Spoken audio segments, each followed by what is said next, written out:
Ladies and gentlemen, can everybody hear? Good. Good evening. My name is Mike Lake, and I'm the director of the Royal Commonwealth Society. And it's my great pleasure to welcome you, Dan, and your team here to our premises. And a warm welcome to all you, ladies and gentlemen, as well. The RCS is the longest established civil society organisation in the Commonwealth family, and we have a very broad interest and a remit that increasingly stretches beyond the member countries. And we look to view, really, the Commonwealth in the context of the world at large, and to share experiences in addressing challenges to society. I might mention here the very positive and important work the Royal Commonwealth Society is undertaking with International Alert on the reconciliation process in Sri Lanka, and of course with the Commonwealth Heads of Government meeting imminent coming up in November this year. This is very topical for us at present, so we're very grateful for that collaboration. The Peace Talk series led by International Alert and the University of Sussex is an initiative with which the Royal Commonwealth Society is also very proud to be involved. And I'm sure that the experience that we can draw from the Democratic Republic of Congo has both direct and indirect relevance to the Commonwealth at large. I've been asked to remind you that the suggested hashtag for tonight is #PeaceTalks. And the event is being live streamed and recorded, although I believe, Dan, that it's only going to be audio, not visual. So if you want to get up and dance about, just do it visually, not audio. I'm now going to hand over to Dan, who will take on proceedings for the rest of the evening. Dan, thanks so much indeed. Thanks very much. I don't need that. You're wired up. It should be. I think that was his fault. I think it was. It's impossible for you all to hear me now. My name's Dan Smith. I'm Secretary General of International Alert, and I want to thank Mike very much for welcoming us to the Commonwealth Club for another in our series of Peace Talks. And this is another one which, as Mike said, we're doing also with the University of Sussex. A couple.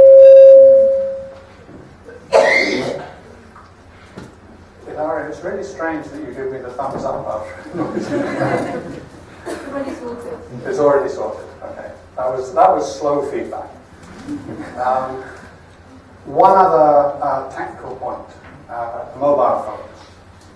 It is much better if they are off than if they are silent, and it's really terrible if they're on and audible. So please turn them off. This event is probably going to take about an hour and 15 minutes or so we usually take with these. You can spend 75 minutes of your life connected to thinking and talking about one of the world's great problems rather than being connected to the world. It's a sacrifice everyone can happily make, I'm sure. We have four tremendous panelists here to help us pick our way through the tangle that is the conflicts in the DRC. Starting over on that side is Professor James Fairhead, social anthropologist from the University of Sussex.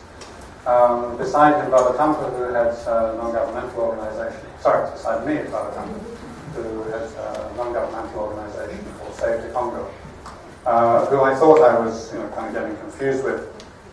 It's Alex Antung, who is director of an analytical and research company called Experts Advisory and Research Services. And in the middle is Maria Langer, who is International Alert's country program manager for the DRC. We're not going this evening to identify a solution. If a solution to the problems of the Democratic Republic of Congo could be identified in 70 to 75 minutes of intelligent conversation, I reckon it would have happened already.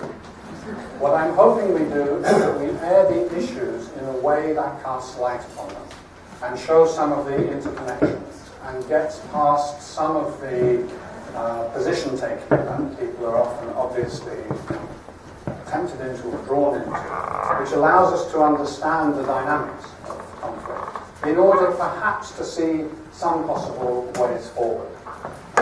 So we will be trying to, in this conversation, we will be trying to analyse the prospects for peace. That's why we've called it Congolese prospects, as much as we will be trying to analyse the problem of the violent conflict. We were talking in the room just beforehand about, how far back do you trace this conflict? And possibly 1993 would be a good starting point, even before Rwandan refugees entered DRC. Perhaps go back to conflicts in the 1960s that one could be thinking about. You can draw a little bit of a line to them. It gets arguable, but maybe one can think about connecting that to colonial and even pre-colonial conflicts going. And by the end, the sort of the highest bit, so to speak, was back to the 17th century.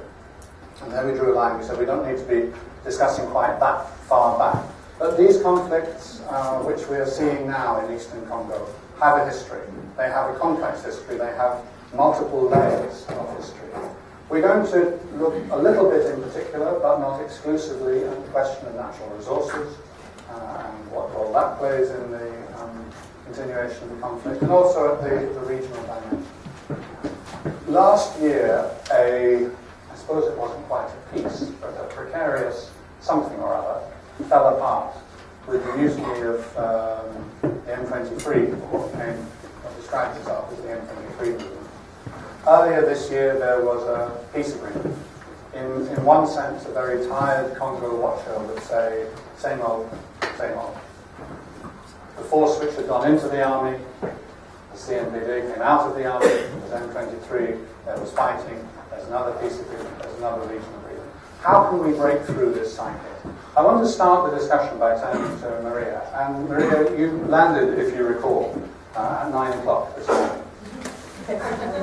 So what's the situation that you left behind? Tell us a little bit about what is going on actually right now.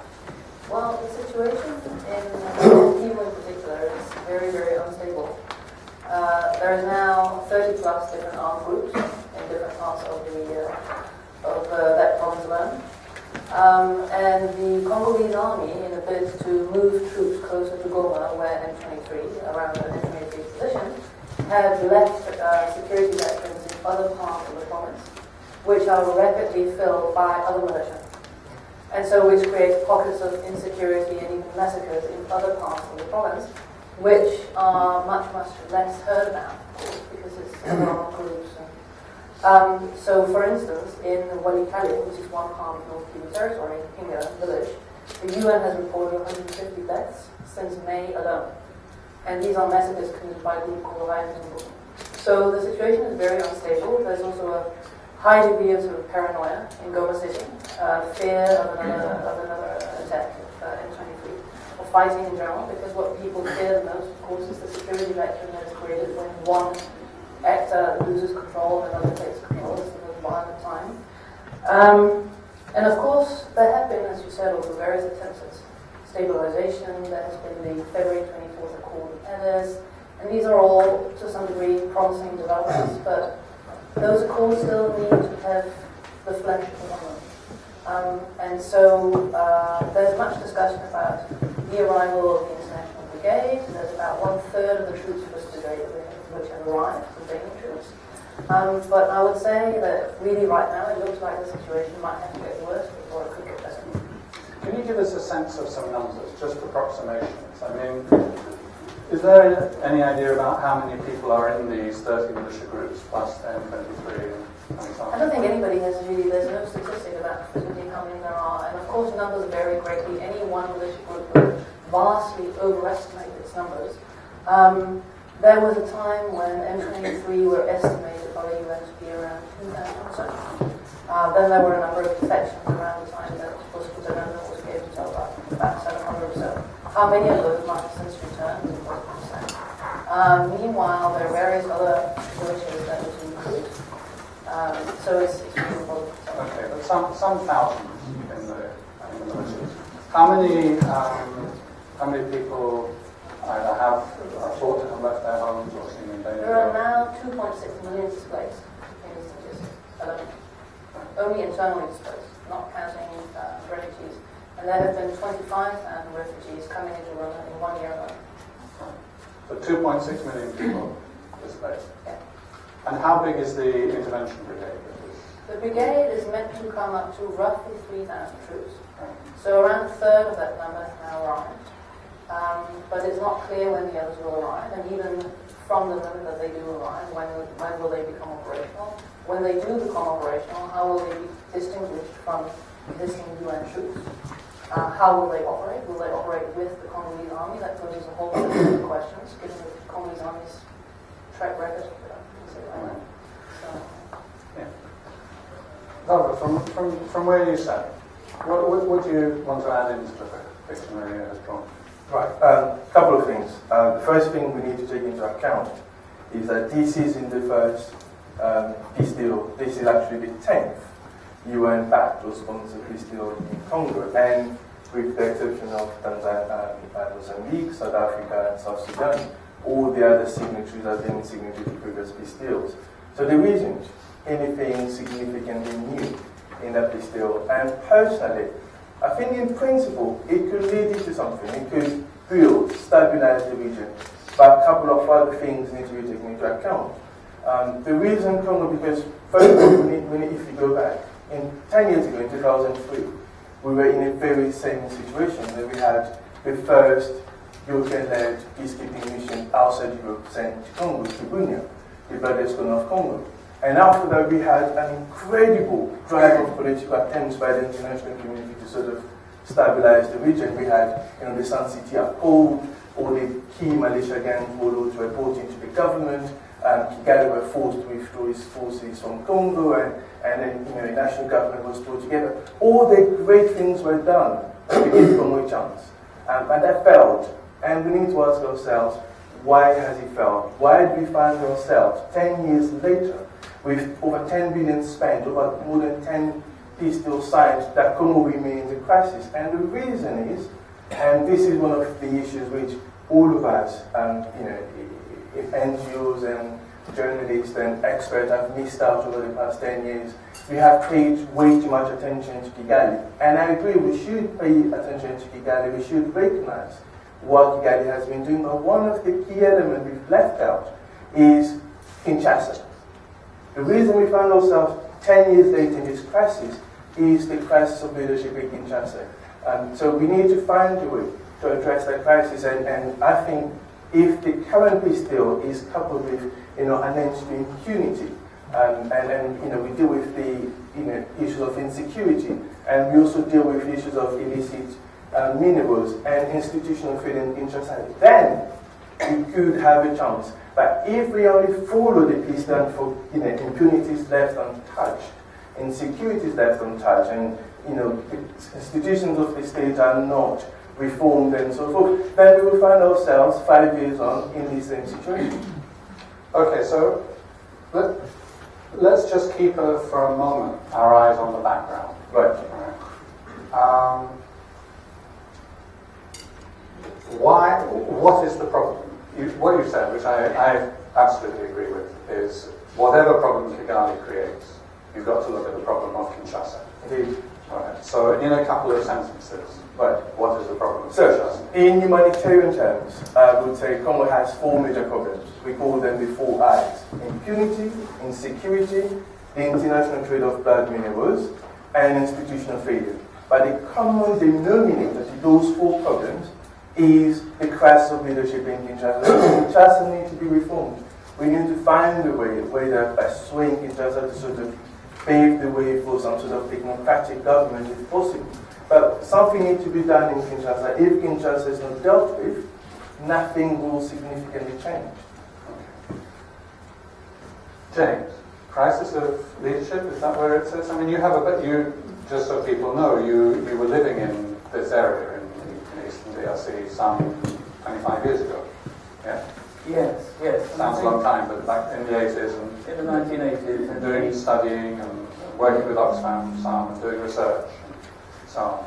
That's right, and I think what I can bring perhaps to this discussion is to step back a little bit from the intricacies of the present, just to see some of the structural forces that are shaping why there is a problem in Kinshasa and the relationships with the external world. And to do that, I did like to go back to the 17th century, but only very briefly, because Congo was the centre of a big slave trade, which instituted modes of governance which were extractive, which we call them kleptocratic today.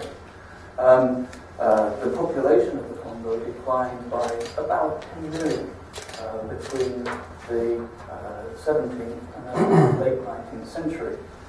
As you know, the slave trade ceded first to the ivory trade, where the East African slavers came into the eastern part of Congo, right up to the river. There, they used the same extractive techniques, transforming political structures into modes of exaction.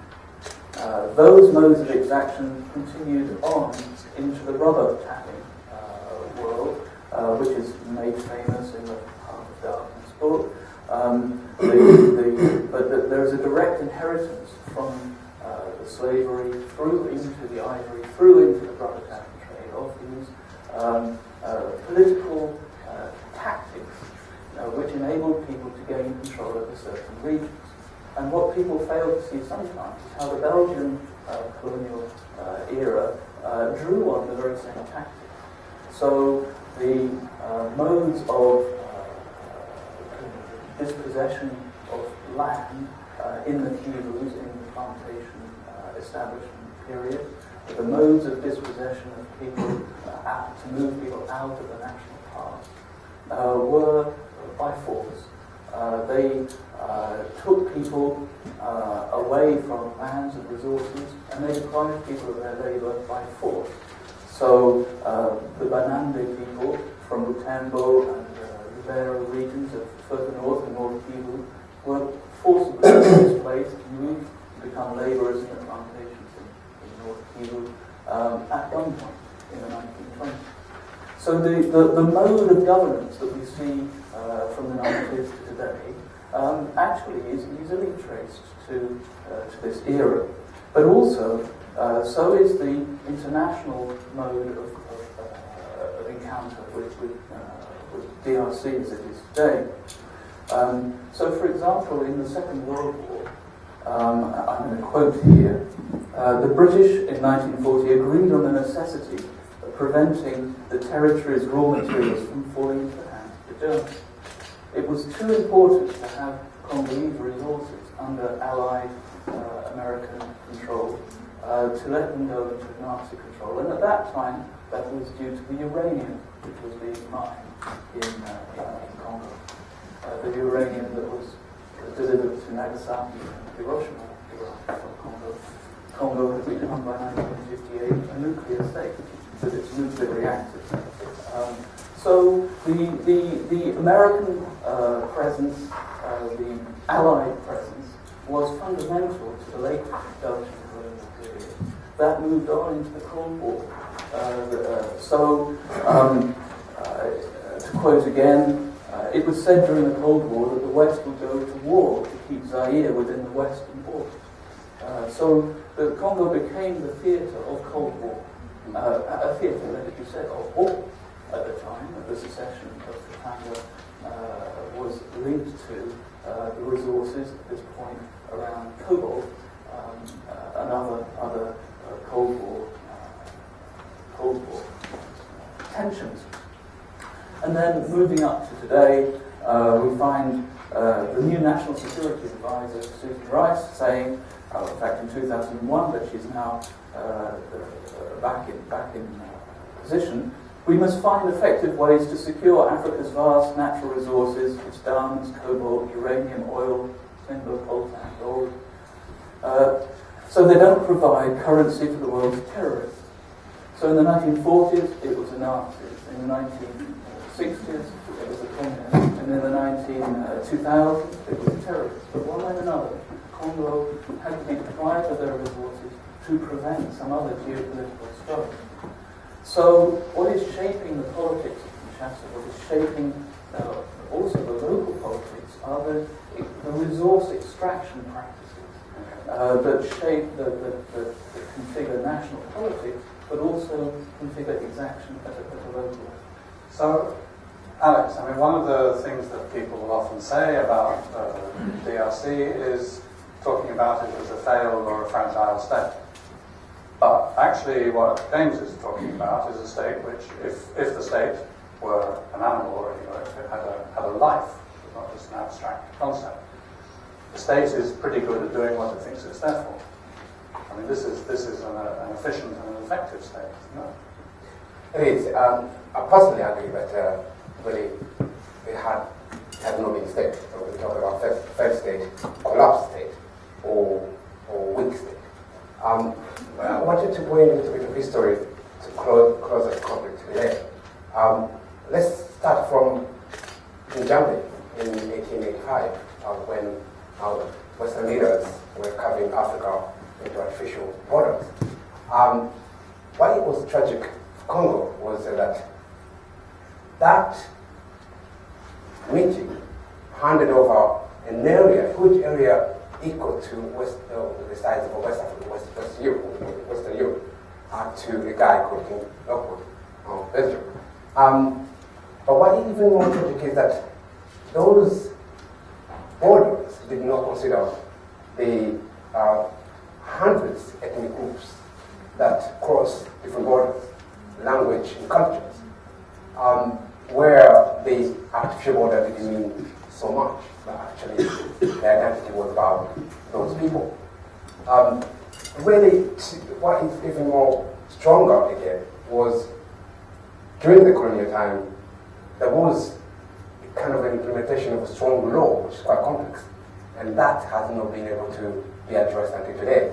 That was a law, politics of belonging, which is linked to land and, of course, the identity. What was the complex about that law? To become part of the DRC, to become Congolese, you have to belong to the state and to traditional authority. And that means that you have to have two citizenship in a way. But what is even stronger is that traditional authority give you more authority or more rights, more than belonging to the state. So what does that mean? There was a kind of civic, which is a nation, which is a state, and native, which is belonging to having customer rights.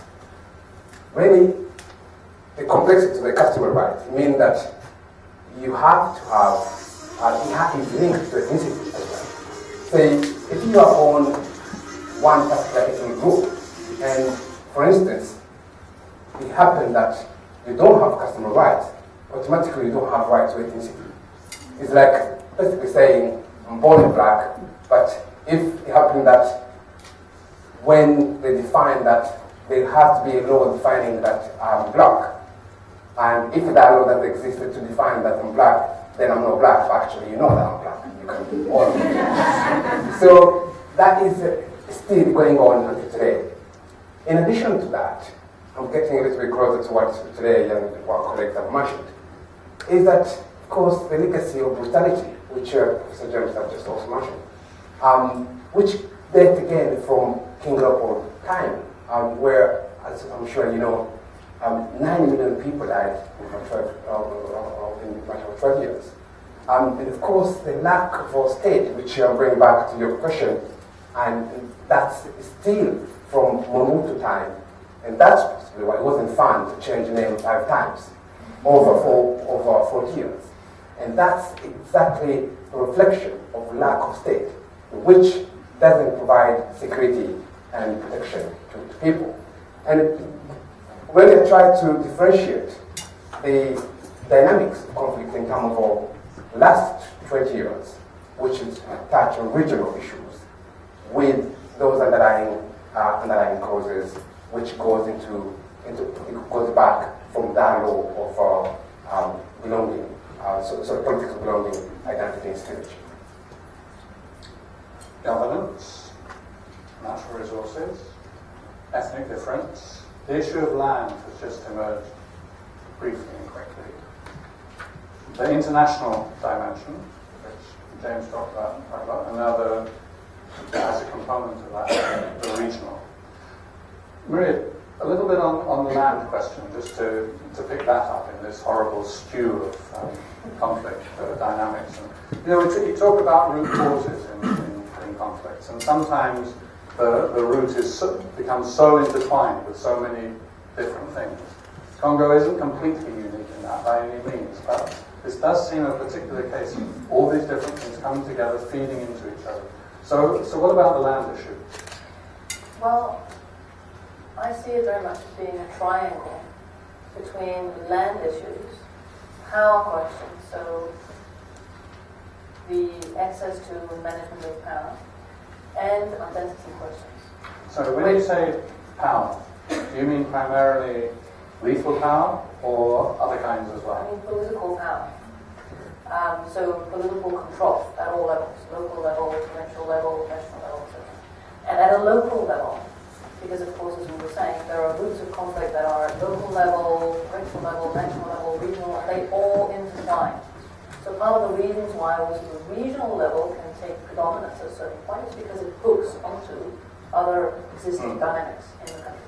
So coming back to this, there is a kind of interconnection between land and, if you will, you could call it resources more broadly speaking, access to management of political power, and identity, notably ethnic identity, and also national identity. The question that Alex just raised, which is around, are you a Congolese because you were born and raised in Congo, or are you a Congolese by way of your ethnic group? And actually in the existing nationality law there is a kind of grey zone that on the one hand it is a civic identity, but at the same time there's a reference to the ethnic group.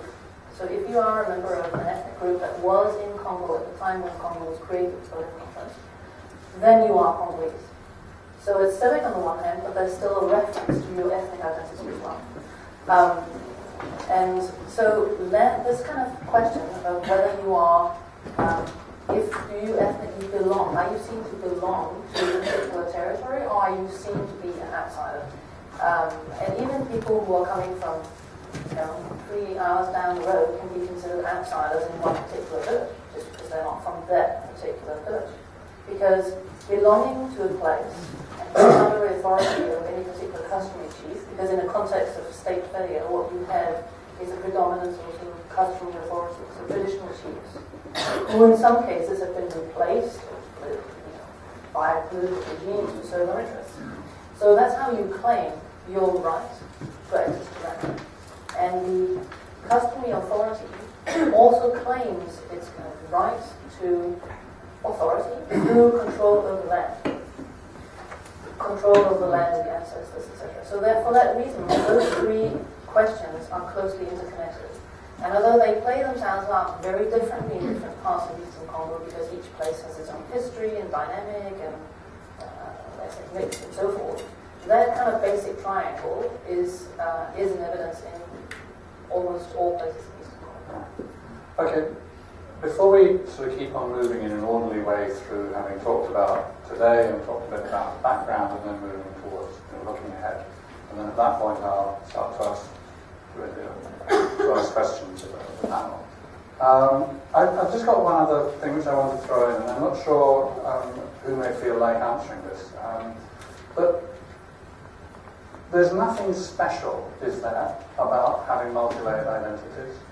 I mean, even in, sort of coziest suburb of London, even in Hereford, you have, I know that's not a cozy suburb of London, you have a multi-layered identity. Not only in terms of national identity, where, we can be, I'm English, British, European, occasionally Norwegian, sometimes another little bit of my ancestry comes floating in. But then also in other ways as individuals, as to what your gender is, your sexual preference, your belief, in terms of faith, your political beliefs, and so on. And you see in many cases where one sort of category of identity and one level of identity will become suddenly particularly important for a while, as it did in the Balkans. And it's quite a well-traced and well-researched process happening there, both in Bosnia and in Serbia in particular. So is there something special about the layering of identity that you're tracing here and about its interaction with the other factors? Can I just speak on what Maria mentioned? Well, Congo remains, to a large extent, a very traditional society. And to touch on the ethnicity questions, my father's Mugandi, from Bandunde, west of Congo, and my mother's Katangese and Kasai. So my father's side, my father's ethnic side, they are matriarchal. I belong to my mother. So if my father died, for instance, I wouldn't take anything that belonged to my mother, to my father. Everything would go to his nephews, because I belong to my mother. And on my mother's side, they are patriarchal. So I belong. I tell you, on my mother's side, they are patriarchal. So I belong to my father's side. So if my mother died, I shouldn't take even a pen, because I belong to my father's side. So you find yourself in the middle. But that does not at all diminish the fact that I'm Congolese, right? It does not. And I simply want us to be incredibly clear on this point. The reason ethnicity has played an incredible role in Kivus because of the question of land. When you add land into the equation, then it becomes an incredibly significant problem. But we need to keep our focus. But to say or to assume that we are in this crisis, that Congo is in this crisis because of ethnicity or because of that is absurd. Okay? It's completely absurd. It does not make sense. This crisis, let's keep, academics are sort of divided on this point. Some say 1993, some say 1994, some say 1998 when Rwanda invaded Congo the second time. But let's pick 1998. This conflict, we are in this crisis because of the 1998 invasion, like it or not. If that did not happen, God knows we probably would not have been in this crisis. And Rwanda did not invade Congo because Rwanda wanted to protect its land or something of such. They wanted to get hold of natural resources. The RCD Goma, which was the original Malaysia gang, did not come into existence because they wanted to protect certain ethnicity. They came into existence because Kigali wanted to officiate its invasion of Congo. And CNDP did not come into existence for the same reason, or for M23. So ethnicity and land have been manipulated by Mbolos and Malaysia gangs in the same way that Mobutu manipulated ethnicity to remain in power. So M23 will talk about ethnicity because that gives them a legitimacy. And in your ear, I know this because I'm Congolese, and for a Westerner, when you hear the word Tutsi, when M23 or CNDP say, I'm fighting because I want to protect the Tutsi, the first thing that comes to mind is the 1994 genocide. And automatically you feel, God, okay, we ought to give them guns if we can, because they ought to protect the Tutsis. But that is the cover. That's not an issue. However, having said that, and I need to cover myself up in saying, now we have a real problem in which ethnicity has now become a real issue. And it has become a real issue in this sense. Now, every time there has been militia gangs supported by Kigali, the consistent line, their PR, which is a terrible PR, it works in the West, but it doesn't work on the ground. Their PR has been, we are fighting to protect the Tutsis. And that's absolutely fine for the Western audience. But it's a terrible PR for those on the ground, because you cannot displace 2.6 million other ethnicities to protect the Tutsi. You cannot sort of create a humanitarian crisis. It simply makes no sense. And I really, really hope and wish they would stop using that PR, because it's simply making the whole situation much worse. And to talk about, there is no one, I think, in the audience or in the panel who tell all they run and back militia gangs, for instance, who have been supported by Kigali. None of their leaders is a Congolese Tutsi or Francophone Congolese Tutsi. There isn't. Most of them, all of them, are, I'm going to be quite problematic, are Anglophone. They came from Uganda. Ruvan Kunda, and the one who's been arrested. So it's absurd to assume, oh, the Congolese Tutsis are fighting to protect themselves. It's not true. Okay, well, you've thrown a lot of bones of contention in there. Not to pick them all up. But James, you wanted to come to Yes, it's on this relationship between land and identity. While I was living in the Rural region, some people gained rights and access to their land through customary chief. Other people were squatters.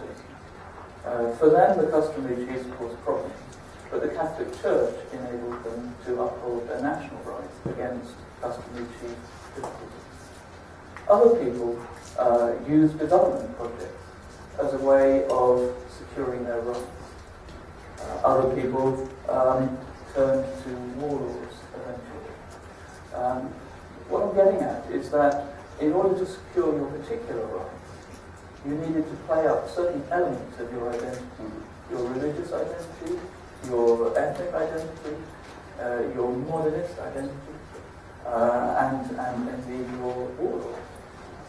And so these kinds of complex identities which become singularized and skeletonized, that occurs when you have a predatory state. It occurs when there is exaction and you need to be protected. It occurs when you have protection racketeering, which is what goes on throughout Eastern Congo. So this complex relationship between identity and particularly very various forms of identity and the conflict have its roots in the predatory economic order. Yeah. Okay. I mean, trying to think about how to move forward in this, what is likely to unfold. Alex, where do you see prospects lying now? I think there is really, as you could hear, there is a different dynamics in terms of understanding conflict in DRC. And what is really interesting is that different interventions have been based on probably wrong diagnosis. And for me, in terms of answering your question, is looking at the relationship between those dynamics, and especially tackling the underlying issues. We talked about history and how we link to today, and especially we're talking about something common in terms of what we're discussing is the lack of state, and which is really has capacity to promote that cohesion between the multi-layers of identity. There's nothing wrong of the examples you provided, which is for us here in British society is luxury in terms of celebrating those different identities. And if we have a strong leadership in DRC that recognize the people come cross identities and all different identities within one particular groups, and promoting that and celebrating that diversity as a resources rather than a negative thing. See, that's what I see as a prospect in terms of building strong leadership that sees people as unified. And two, reforming security and justice sector, which is accountable to people, because they have never been. I tend to think that conflict sweeps the leadership in DRC, because exactly what Mr. James has been talking about. It does treat them. I really would be naive to think that they don't know the causes of issues. So really it's about searching for real issues rather than providing wrong diagnosis, which lead to wrong solutions. Thank you. Maria? Well, I'd say there is one part of the answer is about like the very topical, immediate developments now with the peace, security and collaboration framework, and another part is more of a long-term general recommendation. I think on the one hand it's very important to try and find coherence between the different parts of the international community's response. Because on the one hand you have the International Brigade, on the other hand you have the Peace, Security and Collaboration Framework signed in Addis, which is supposed to also encapsulate the brigade, which has a regional track under which the countries in the region commit to stop interfering in Congo, and the domestic track under which the Congolese government commits to engaging in a number of governance reforms, security sector reform, justice sector reform, and so on and so forth. So it's very important to find a coherence between those two traits. The political process, Mary Robinson is in charge of, in charge of facilitating, and the International Brigade. And right now there is really a risk that the arrival, even just the arrival of this International Brigade, is seen by the DRC government as a promise of military victory to come. Or at the very least, as an opportunity to put off making political concessions and undertaking those essential governance reforms. And I come back to what you were saying about putting the focus back on Kinshasa. I think that is very important. And doing that does not mean letting the countries in the region off the hook. It means having a balance, and that is what the Peace and Security Cooperation Framework tries to do, but it is a very weak framework. There's nothing new in it that hasn't been signed a million times before and never respected. So I think it's also very important that the international community has the guts to say things as they are, and to really engage, for once, the Congolese government in a real dialogue about what are the requirements for domestic stability and good governance, which has to be the basis for also the Congolese government to be able to manage the regional meddling. Congo is, after all, not the only country in the world that has neighbors that have various interests on its territory, whether it's security, minerals, you name it. This is a condition that many other countries manage around the world. So surely the Congolese government is also should be able to come to a point where they can manage that in a constructive manner. It doesn't have to be a zero-sum game. There could be benefits for economic development of that region, both for the Congolese, the state, and for the people, as well as for the countries in the region. But the elite which holds power has to be persuaded that there are gains in moving forward in that way, rather than doing what they know. And the problem, I think, is that there is a very short-term focus on what can I eat now, essentially. And therefore, even if you could say that there should be a rational interest in having a little bit more stability, a little bit more infrastructure, because then the economy develops and there's all the more to eat. The cake grows bigger. But that requires having a medium-term focus. And if you don't have that, and your focus is only for a few years at a time, then even an investment of 5 years is too long. And that's part of the problem. I just want to say one last thing, which is, I think, at the end of the day, whatever, there's no magic solution, it's clear. But also, the international community, and also Congolese to a degree themselves, have to stop thinking about Congolese with this sort of infantile image, which, to some degree, the Congolese government itself puts across, by pointing always to outside actors as being to blame. This is not to say that there aren't also outside actors to blame, but basically taking away the power from the Congolese to find solutions to their own problems.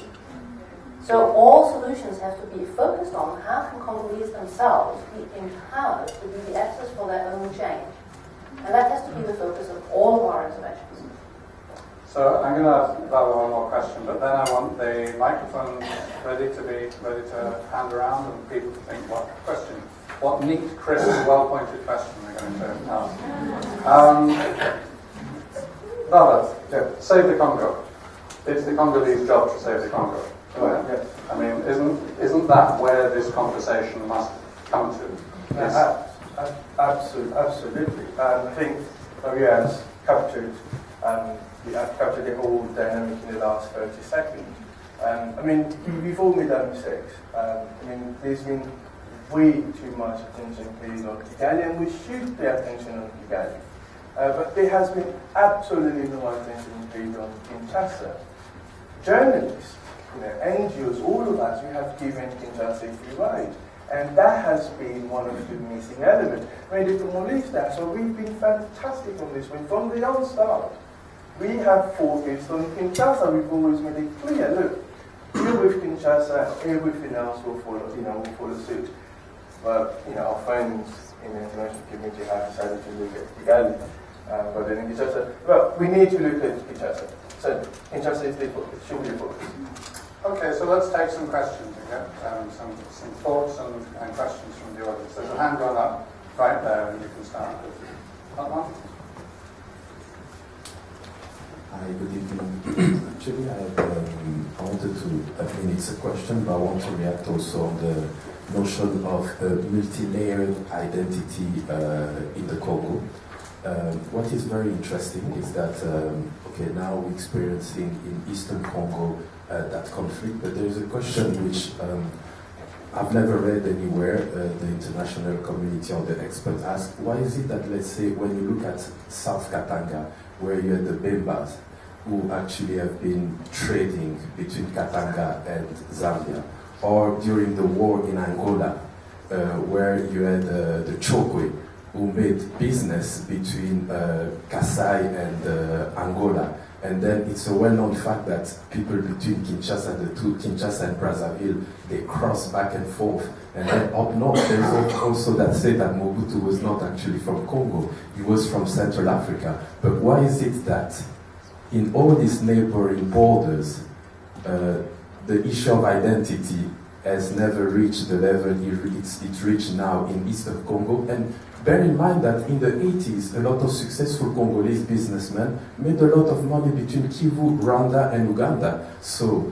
I think that we are actually addressing the wrong problem when people talk about the notion of identity, because there is another fundamental question. Why is it that despite the fact that Congo is a failed state, as a nation, it hasn't really crumbled? What is it that holds Congolese as a nation?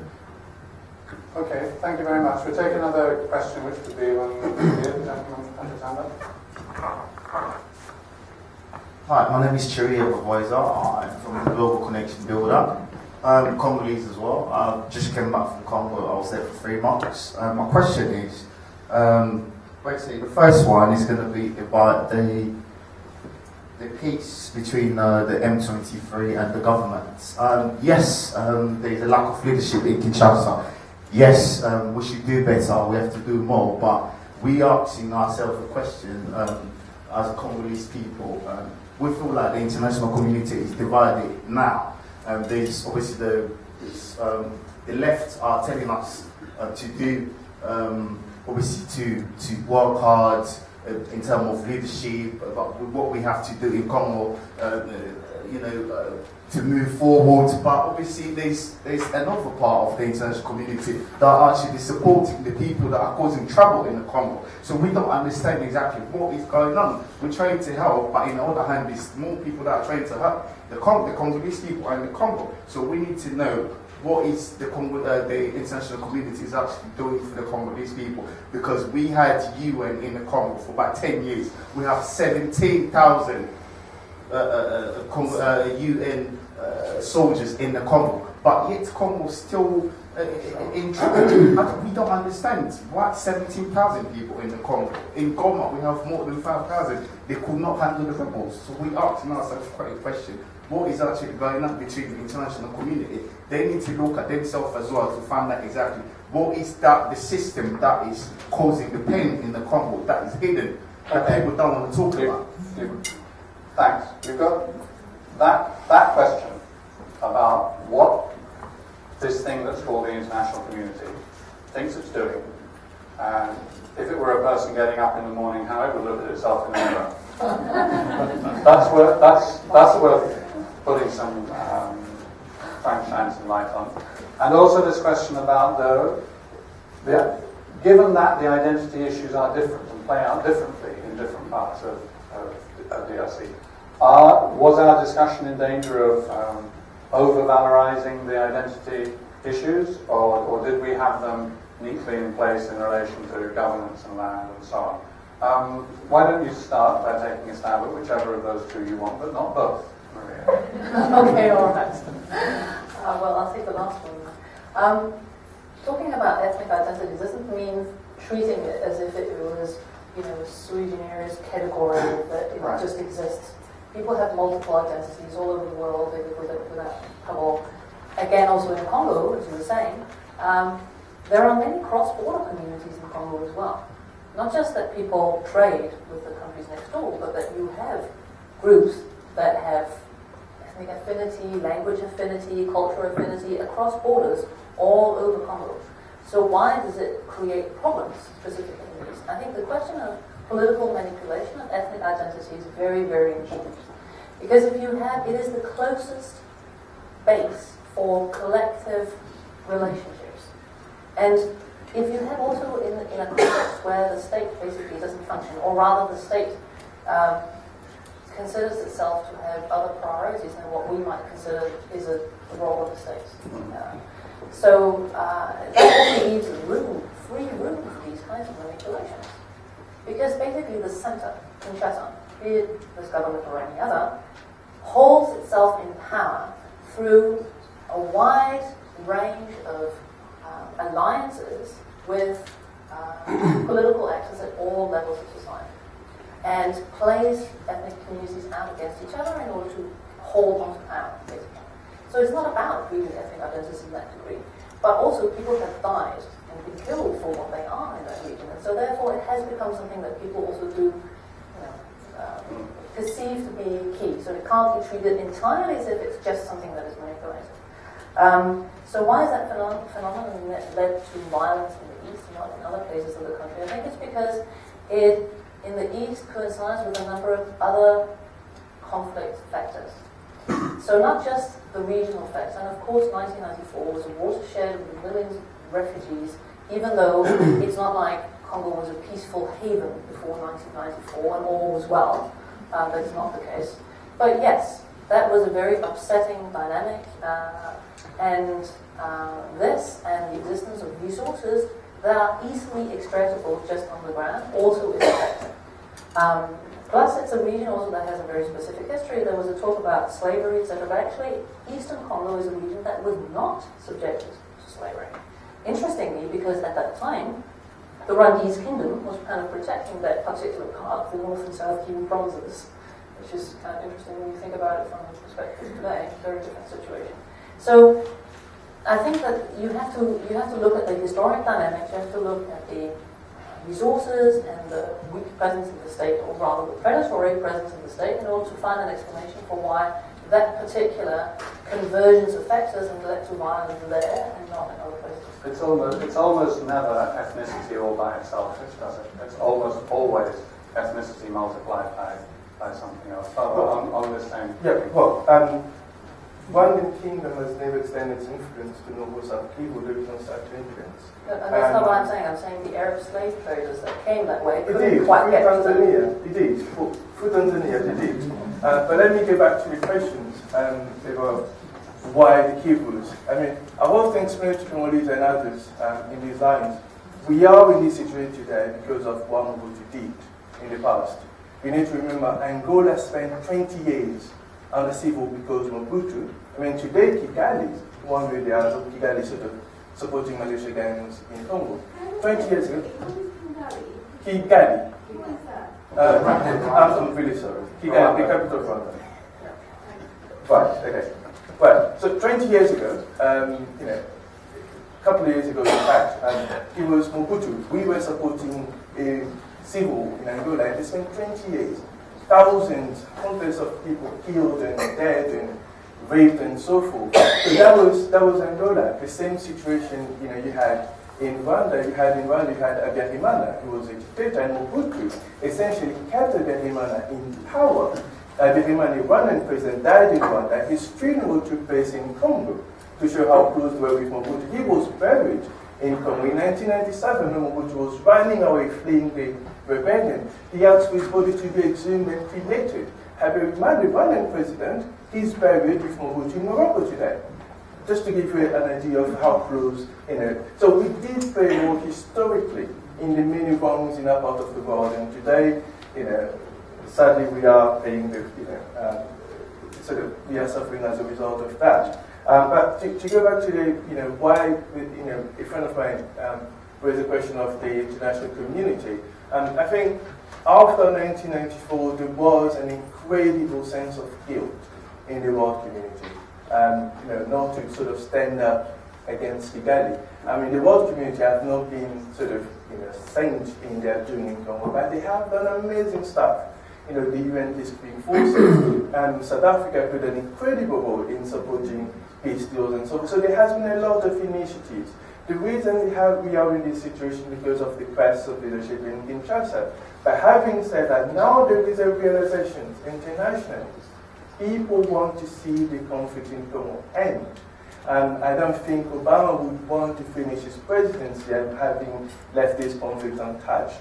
And for the first time this July, it will be 1 year since Britain, the Netherlands, and others decided to stop giving money to Kigali over Congo. And you need to remember, in 2003, Rwanda had its forces all the way to Mbujimai. Today, officially, at least, Rwanda only has its forces or support around the Kivu regions. So today, Rwanda has less influence than it had in 2003, but for some reason, we decided to stop money. So people are becoming more and more proactive in sort of helping bring an end to this crisis. Still, the question remains, and focus onto it. What is it that the international community is doing or is not doing? I think let's just go back to resources that we invested as part of our international community. 1.3 billion a year as part of the UN intervention in the DRC. 20,000 military personnel are there today. I've just been to DRC in March, and what is shocking is that they fly 100 miles to count corpses and observe them. And one thing which I do is stopping them and saying, instead of going to count corpses, why can't you prevent it before, you can count people alive? Are you able to do that? So really, going back to the question, I think we have to understand the complexity of the mandates. I used to really question the same thing before, and I realized later that it all starts from when they leave, and when, saying I'm talking the obvious, the mandate quite often limit the UN in terms of doing something or protecting people. And we are talking about brigade now, the new brigade which has mandated to intervene. Whereas the existing mandate was around peacekeeping. What is even more complex is when countries are providing their troops as part of UN missions. There are complex legal contracts in terms of whether they should enter into competition in terms of... There's also the question of political will. Do you really want to have your soldiers die fighting militia in Eastern Congo? If you don't, then probably your commanders are going to keep it a little bit down.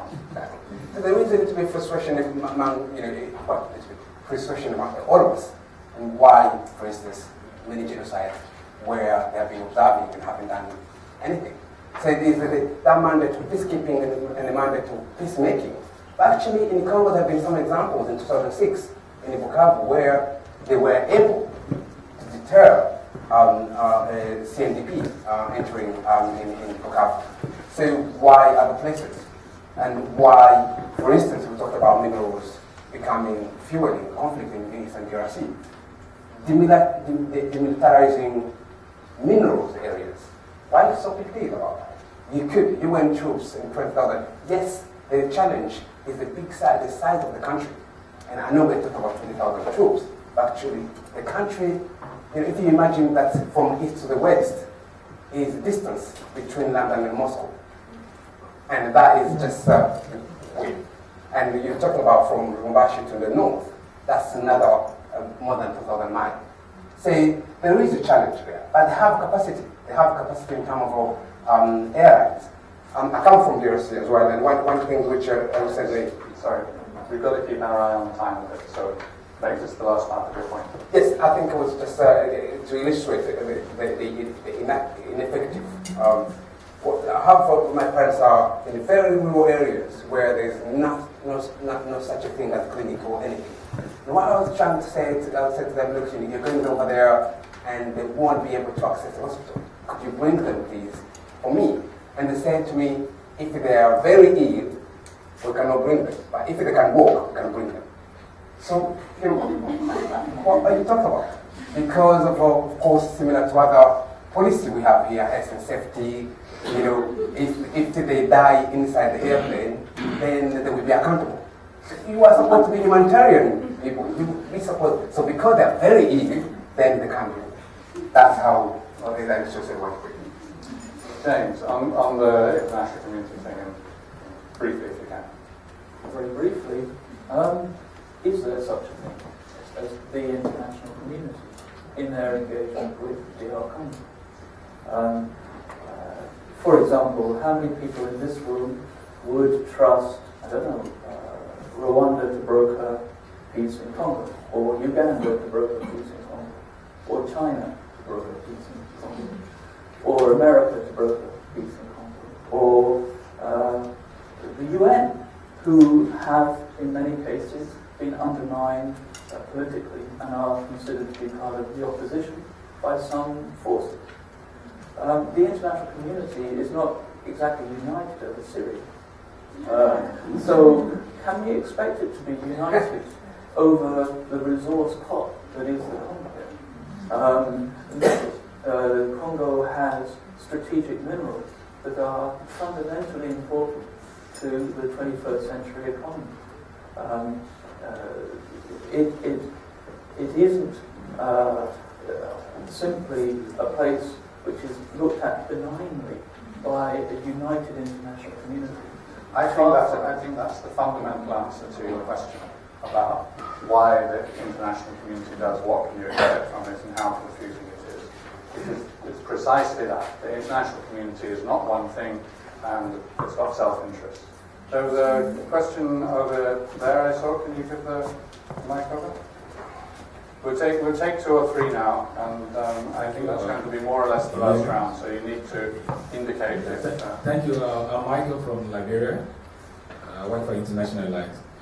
We share common experience, except that we are a step ahead. My understanding is that the longer conflict takes, there will be new issues, emerging issues, and different interests. So as long as the war in Congo continues, there's still going to be new things. I was listening to people talking about ethnicity. That wasn't before.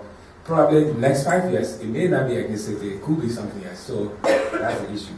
I don't know. What can we do, or people in Congo doing, when it comes to self-initiated in terms of addressing the conflict? This worked in Liberia. I mean, it got to a point that people were saying, okay, we are just tired of dying.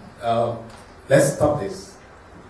What would take the Congolese to that point, even though there are other dynamics in terms of international connections and whatnot. But what I do know is that if internally you are weak as a unit, people outside manipulate on that. That's the resources and other things like that. So what takes the Congolese to that point? I want to know. Absolutely. Back to the Congolese and back to that. We'll take a couple more things here. Just down here in front. And then maybe there'll be 2 more after that. My name is James. I'm a resident, a U.S. citizen. Sir James actually touched on an interesting point. Usually there is an element of religious sectarian violence involved in this. I've only heard that sort of touched upon. I was wondering if that might be explored a bit further in terms of its relevance. Okay. The religious factor. 2 in that row there, 1 at the end and 1 further on. Both need to be quite quick.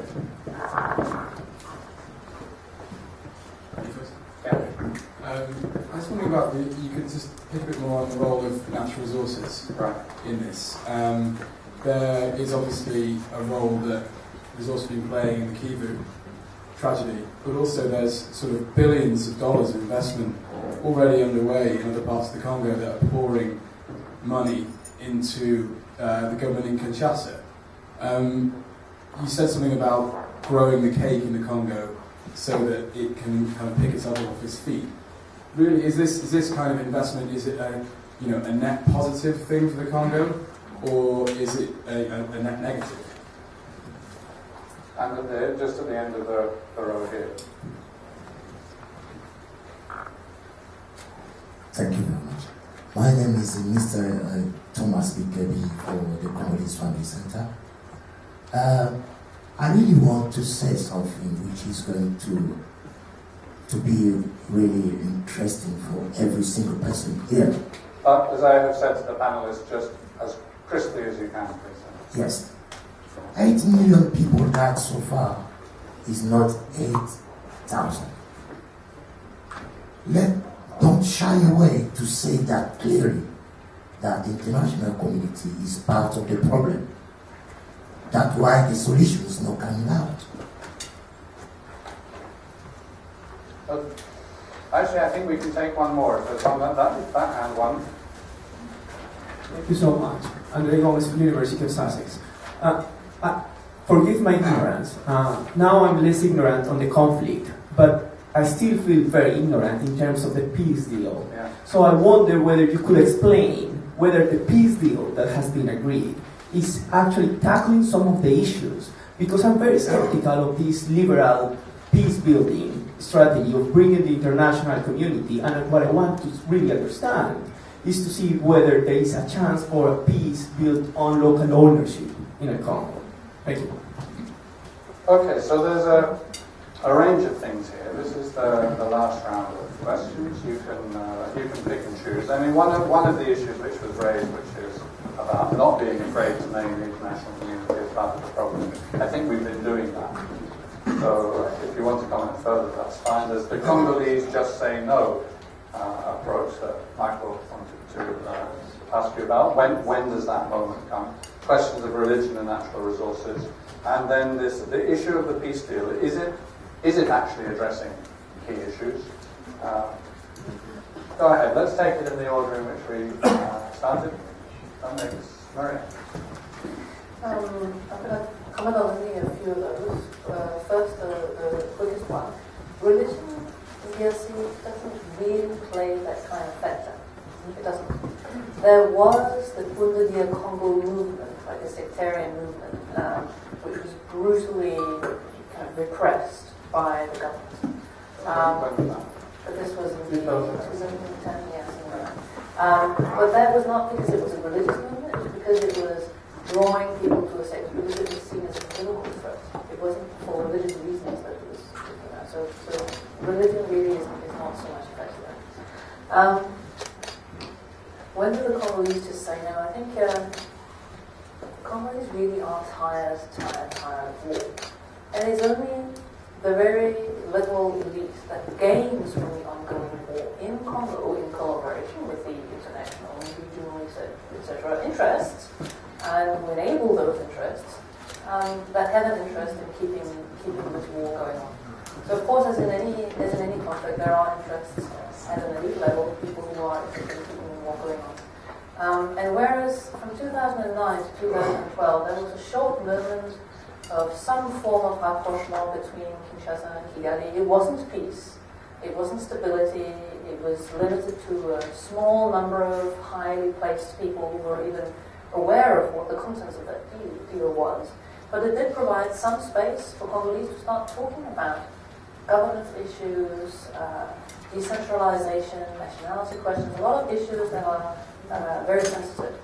Now, with a return to what is seen to be a regional aggression war, or presented as such, that space is closed again. And for the simple reason that so many Congolese, is it 95%, live on less than $1 a day, they simply cannot afford to go marching in the street. There's not going to be, in this context, an Arab Spring for DRC. Because people are just too poor. They can't afford to go on strike for more than 24 hours.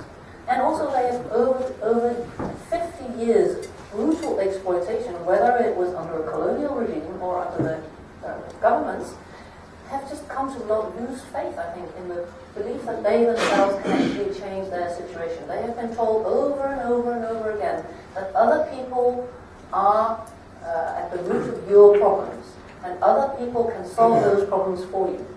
So whether it is the UN peacekeeping force or whoever.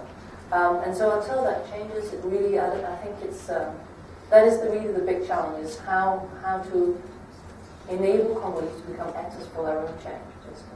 Just one comment on the peace and security collaboration framework. This framework, I wouldn't even really call it a peace agreement. I know this is how it's being sold, because also it's very human. We need to see some light at the end of the tunnel. We need to believe this thing's really going to work. This brigade, maybe really this could work. And I understand that, but it is a very, very weak statement of intent. That is all that it is. It doesn't even in that, it does not contain a single intent that hasn't been voiced and signed many times before. So really for that to become more than just bland statement of intent, there has to be a really serious political process to put meat on that. And that has to comprise regional dialogue and domestic as well. And domestic dialogue that cannot be solely controlled by Kinshasa for the reasons we just mentioned, because then it will be oriented towards protecting Kinshasa's interests. Right, thanks. So, Baba, your side, two or three of these. Well, I think in terms of what the Congolese are doing, I mean, we are doing incredibly a lot. I think Maria mentioned it, the society, Congo as a society, is incredibly poor, but nonetheless, we have one of the most dynamic civil society in Africa. You have civil society been, voicing against incredible odds, and journalists. One of the journalists was actually killed just about a week and a half ago. So we have an amazing civil society, and people are striving. In the diaspora, for instance, we provide 6 billion every single year to the Congolese, to Congo, which is larger than the actual budget of the Congolese government. So we are trying, the odds are simply huge and a lot against us. In terms of the peace deal, I think obviously there isn't a lot in it. Essentially, it has 4 cornerstones: democracy, to stop interference from neighboring to Congo, security sector reform, and sort of to expand cross-border trade. In terms of democracy, the former election, the 2011 elections, it would be absurd to assume that Kabila won. He simply did not win. The guy who won is Tshisekedi, but Kabila is in power, and no one has yet even recognized it, but no one has the courage, the power to say, okay, no, you're not the leader. So there is that problem. On top of that, you have an issue which the Congolese Senate, Upper Chamber, for instance, their mandate expired in January 2012, but Congo as a society has no money. So guess what they did? They continue to sit, to continue to be parliamentarian, to continue to receive, £12,000 a month, while school teachers are receiving $30 a month. So those are the issues, and also there's another problem is the local election, which was promised in 2006 up to present day. It hasn't happened. In terms of stopping interference, first time this was signed was in 1999, the Lusaka Agreement. As we know, it continued. Interference would continue so long as there was a crisis leadership in Kinshasa. Security sector reform. Kinshasa simply cannot do it. Kabila cannot ask certain generals in the army to get out of the army or to hand them to justice, or else he could potentially be killed himself. It's that grave. His power, his leadership, his presidency rests on security, insecurity being present, impunity being present, the institution and the state is not functioning. That's also, he's in power. He cannot hand certain people in the government, in politics, or in the army to justice. That simply cannot happen. In terms of cross-border trade, that already happens illegally, at least. I don't see how that could be expanded a bit more. Religion, not incredibly significant, but the Congolese, the Catholic Church is amazingly significant. It's arguably the only institutions that continue to function perfectly well in Congo. That's the only one.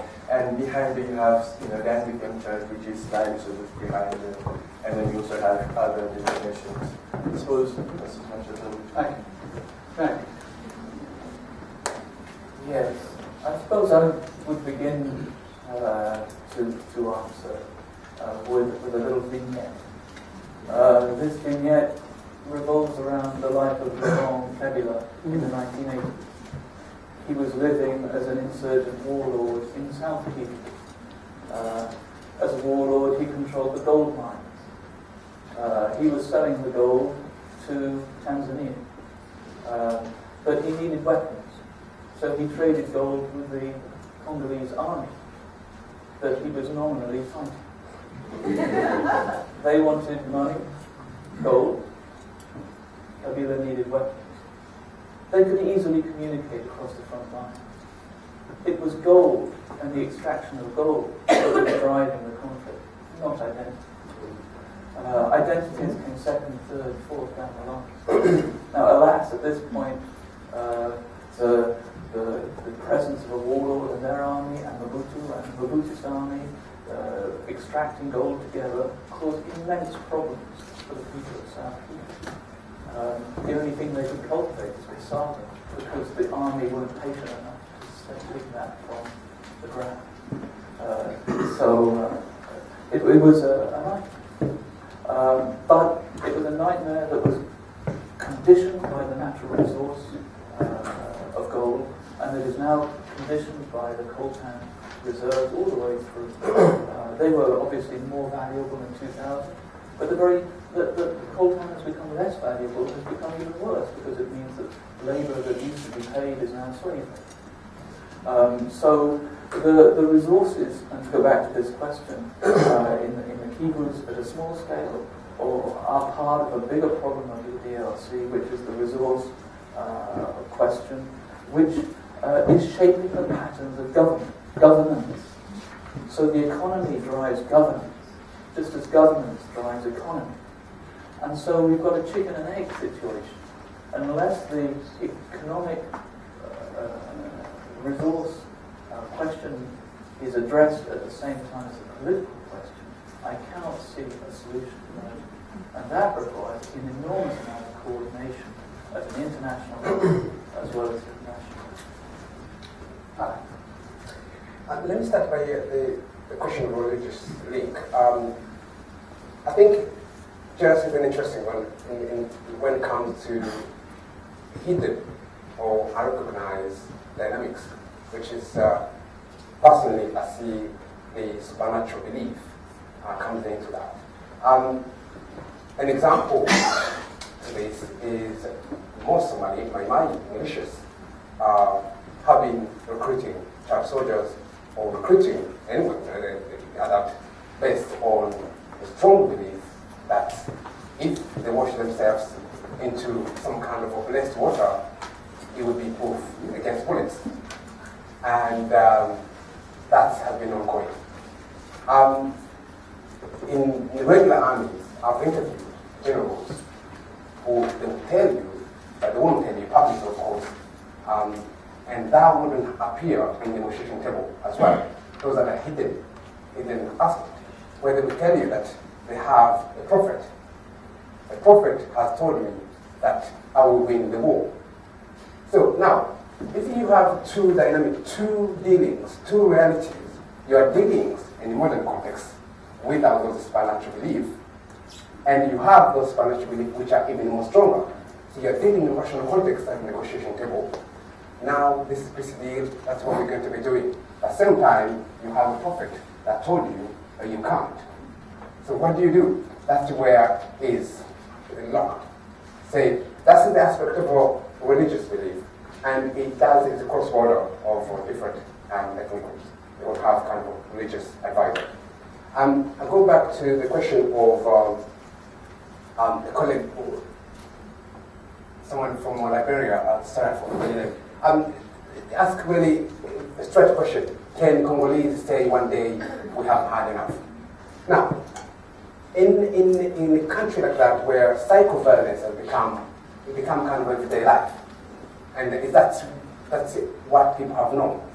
I've seen someone being shot in front of me when I was 7, and that has been ongoing until my other time.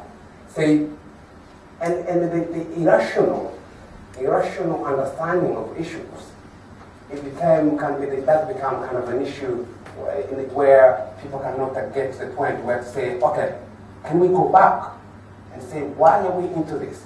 That's the only thing they have known in terms of the option. You look at the option when you have known something different.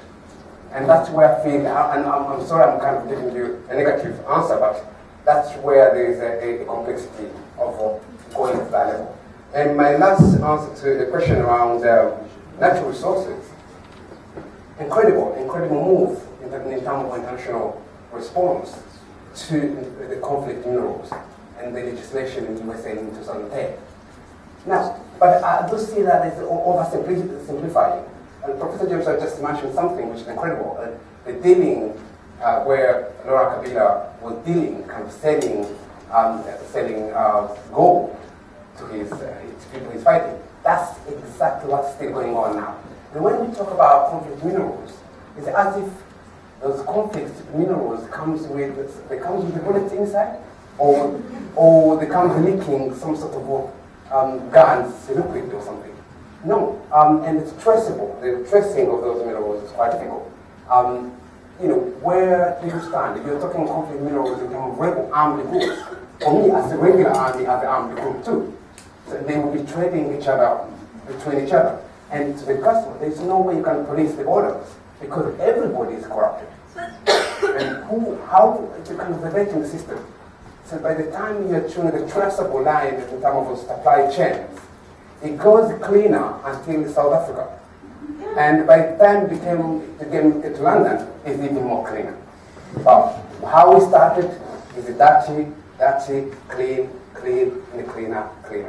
But how do you trace that? So it's very oversimplifying when it comes to talk about conflict minerals. Thank you. Okay, that's great. I mean, it seems to me that one of the issues in here is this question of how you translate sort of just saying no, the fatigue that people feel. How do you translate fatigue into action? One of the things which we've been talking about are the multiple barriers to that. The barriers which exist in systems of power, the barriers that exist in systems of trade and international interest, and the barriers that exist inside people's heads. And it's not at all going to be easy to push through that, to get through that, and it is not going to be quick. I think we all know that. Now, what I want to ask to round off each of the four panelists to do, and it's a 1-minute task. You are getting into an elevator with somebody who has power of decision in a way that could influence, possibly for better or possibly for worse, the situation in the DRC. You have between now and the 12th floor, 1 minute. Who is it that you got into the elevator with, and what do you say? And we'll start from 1 minute. Right, okay. Now, there are two ways you can solve the question: the shorter way and the longer way. The longer way is the humanitarian way, and there is a chance by the time you reach the end, there will be no one left around the cables. And there are four major problems in terms of the humanitarian ways. I call it the 4 I's: address impunity, address insecurity, address institutional failure in Kinshasa, and address the international trade of blood or conflict minerals. Those are the 4 drivers of this crisis. So that's the longer way, that's the humanitarian way. The shorter way, which is much more difficult, is address the crisis of leadership in Kinshasa. You solve that issue, you deal with Kinshasa, everything else will eventually finish. That's our concept. And to whom did you address that, those remarks? I'm going to keep it secret.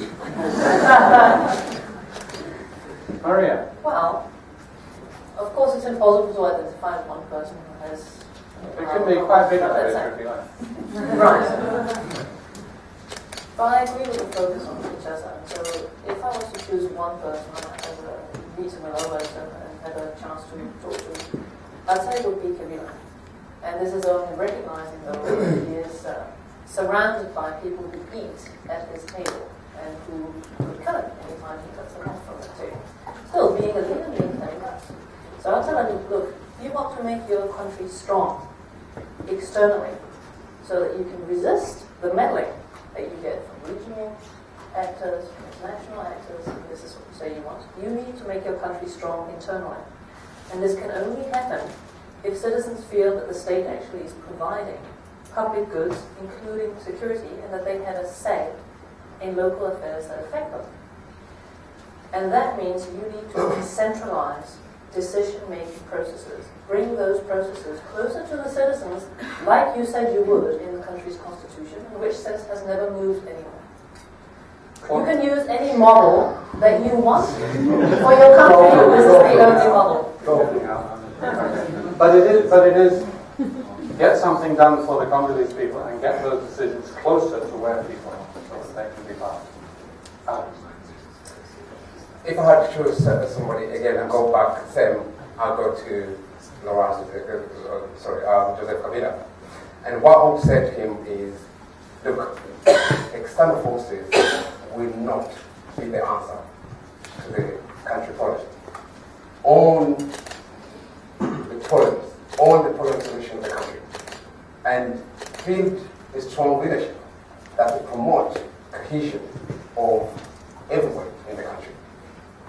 External forces have been there from the 1960s. You had UN troops, you had mercenaries, and there were French troops in the 1980s, and now you have troops, or UN troops, which is, as we say, the capacity, which is quite a lot. Say, I would remind him about those capacities, which will not be the answer. And the brigade that is there today, it won't end up in the answer, but actually the ownership of internal problems. Okay, well, that's two rights he's taken for being told there is something you can do, but by working with the people. James? I'm going to focus on the outside, not the inside, and basically I would speak to a camera, to the Congolese people, and say back merry words. Why? Because she has no history of engagement with the peace process. She's from Ireland. The Irish have a particular heroic role in Congolese history, with Roger Casement addressing Leopold's legacy, enforcing a solution to the resource-led conflicts. Unfortunately, that happened to be turning the Congo to Belgian colonial order, but hey, he at least tried. And she is the figure who might broker an external relationship that could lead to peace. Okay, great. Thank you all so much. This is such a tangled and contentious and complex question. It can be sometimes quite a gloom-laden question. We haven't ducked the hard questions and the difficulties, but I think also we've also seen some ways in which it's possible to move forward. Alex, what is the title of your book? Not My Worst Day. Okay. So, based on your experiences in DRC, yes. It's got some copies here if you'd like to see it and talk to him. We also have a report sitting at the back. You can hold it up because you are the co-author of it, called Ending the Deadlock, Towards a New Vision of Peace in Eastern DRC, which I think offers a really cogent and clear analysis of many of the things that we've been talking about this evening, and it's really got a lot of good reaction. You can now relax by having a drink and some snacks. You can see if you can get hold of some of the panel members and ask them the questions that you didn't ask. Thank you very much for your attention during this evening, and please join me in thanking our panelists.